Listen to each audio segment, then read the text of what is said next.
আজ আমি আপনাদের পুনর্জন্মের একটি এমন ঘটনার ব্যাপারে বলবো যেটি শোনার পর আপনি বাকরুদ্ধ হয়ে যেতে পারেন। আজ আমি আপনাদেরকে বলবো যে কিভাবে এক শিব ভক্ত পুনর্জন্ম নিয়ে তার খুনির পর্দা ফাঁস করে দেয়। ভিডিওটি শুরু করার আগে সকল শিব ভক্তদের আন্তরিকভাবে আমার পক্ষ থেকে প্রণাম জানাচ্ছি। আপনাদের কাছে ছোট্ট একটি অনুরোধ করছি, ভিডিওটিকে লাইক করে কমেন্টে লিখুন হর হর মহাদেব।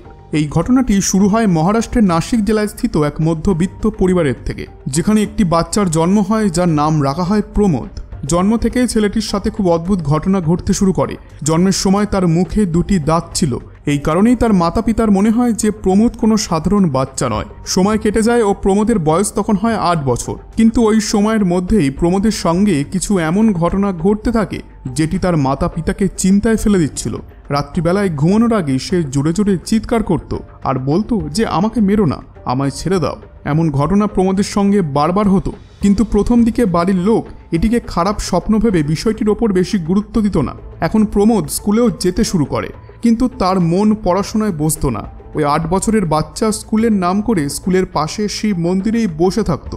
সে বাড়িতে স্কুলে যাওয়ার নাম করেই বের হতো, কিন্তু তার অধিকতর সময় কাটত মন্দিরের ভেতরেই। এই জিনিসটিকে মন্দিরের পণ্ডিত লক্ষ্য করেন এবং বাচ্চাটির সঙ্গে তার বন্ধুর মতো সম্পর্ক হয়ে যায়।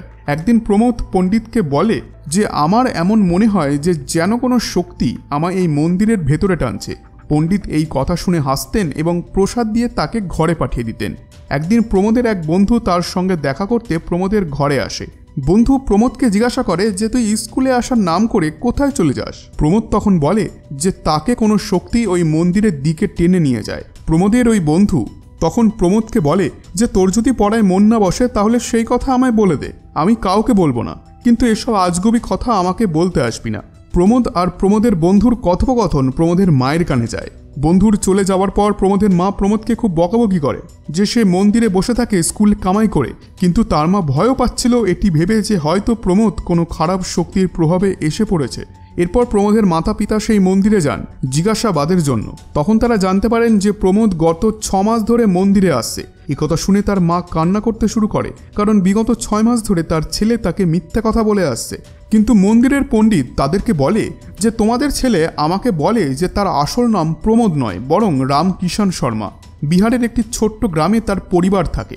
আগের জন্মে তার ছোট ভাই তার হত্যা করেছিল। পণ্ডিতের মুখে এসব কথা শুনে তার মাতা পিতা আঁতকে ওঠে। তারা মন্দির থেকে বাড়িতে এসেই প্রমোদকে ডাক্তারের কাছে নিয়ে যান।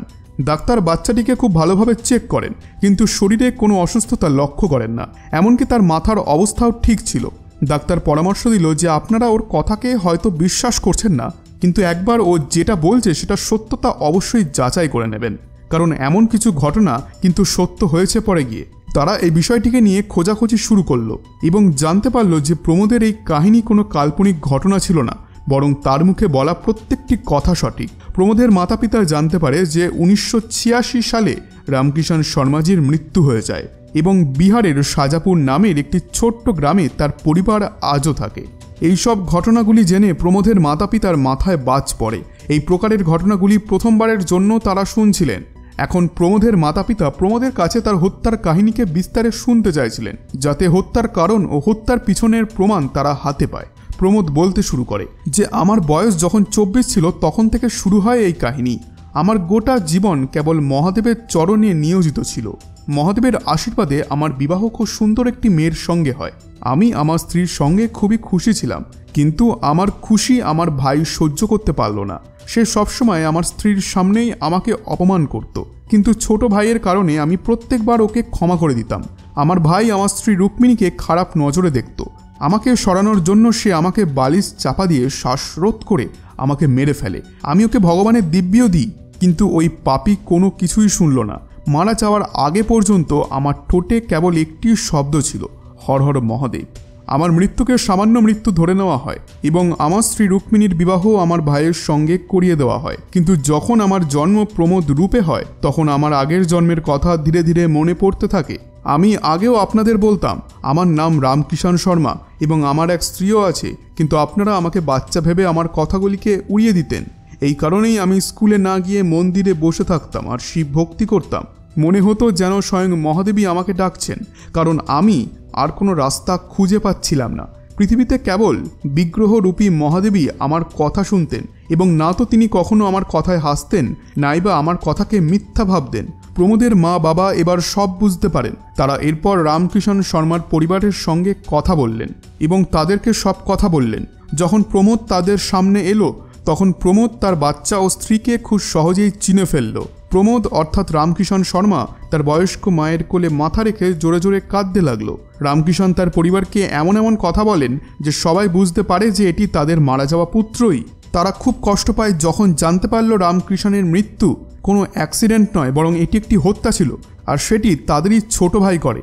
এরপর তারা রামকিষণ অর্থাৎ প্রমোদকে বলেন যে তার মৃত্যুর পর তার ছোট ভাইও ধীরে ধীরে পাগল হয়ে যায়, আর এখন সে এদিক ওদিক কাজের খোঁজে ঘুরে বেড়ায়। প্রমোদ তাকে আইনিভাবে শাস্তি দেওয়ার আগেই ভগবান তার ভাইয়ের করা মহাপাপের কারণে ভাইকে শাস্তি দিয়েছিলেন।